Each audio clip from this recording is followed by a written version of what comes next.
Саламатсыздарма, құрметті студенттер. Мен Ақтөбе жоғары ауыл шаруашылық колледжінің қазақ тілі мен әдебиеті пәнінің оқытушысы Қанбаева Айнұр Сейтқалымқызы. Бүгінгі сабағымызды қызығушылық оятудан бастағым келіп отыр. Сіздерге қазір бейне материал беріледі. Сол үзіндіден қай фильмнен алынған екендігін бірге табатын боламыз. Еніңді тұқымыңды тұздай қылдай.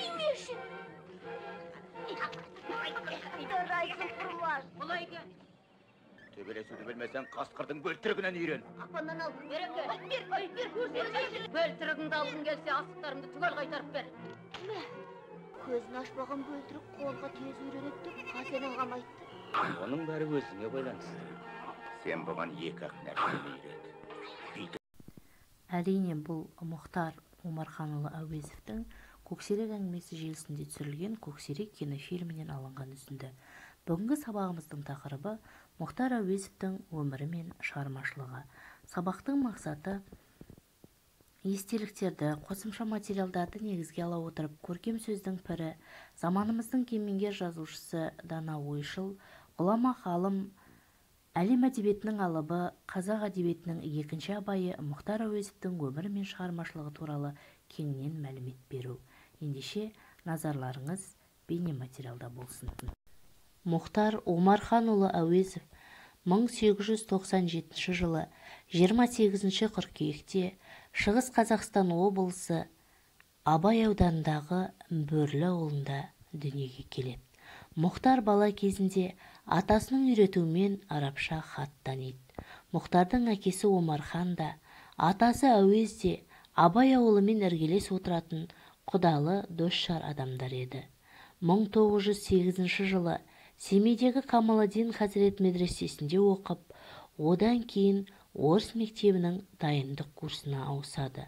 1910 жылы Семей қалалық 5 кластық орыс қазына училищесіне оқуға түседі. Училищені 1915 жылы аяқтап, Семей қалалық мұғалімдер семинариясына түседі. Семинарияда оқып жүріп, Шәкәрім Құдайбердіұлының Жолсыз жаза дастанының ізінде Еңлік кебек пьесасын жазады. 1922 жылы күзде Ташкенттегі Орта Азия университетінде тыңдаушы болып оқуға түседі. Онда Шолпан және Сана журналдарында жұмыс жасайды. Ал 1923 жылы Ленинград мемлекеттік университетінде, 1928 жылы Орта Азия мемлекеттік университетінің аспирантурасына түседі. Білімін жалғастырады. 1932 жылдан өмірдің соңына дейін Қазақ педагогикалық институты, Қазақ мемлекеттік университеті, Мәскеу мемлекеттік университеті сияқты ірі оқу орындарында қызмет ете жүріп, әдеби, ғылыми, шығармашылық жұмыстарымен қатар айналысады.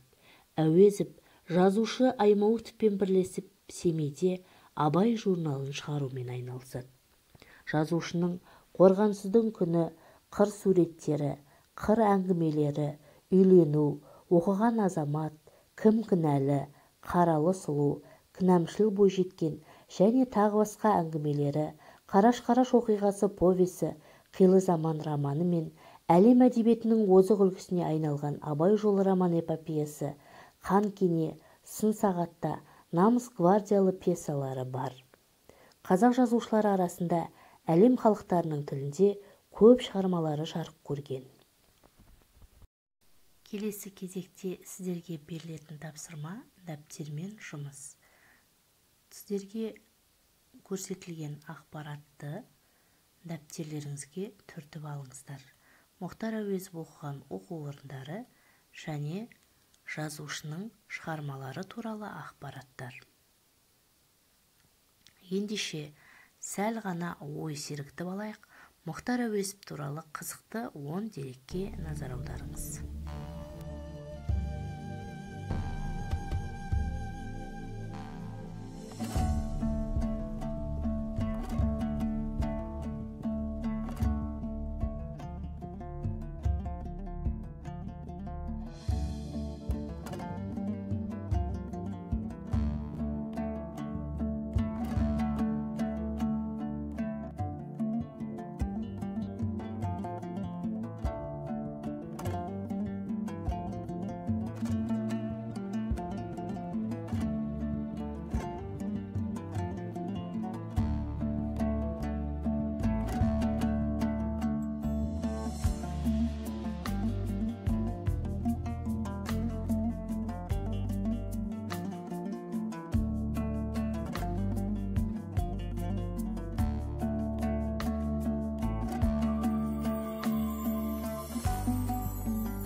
бүгінгі сабағымызды Мұхтар сөзіне 5 жолды өлең жазу арқылы аяқтағымыз келеді.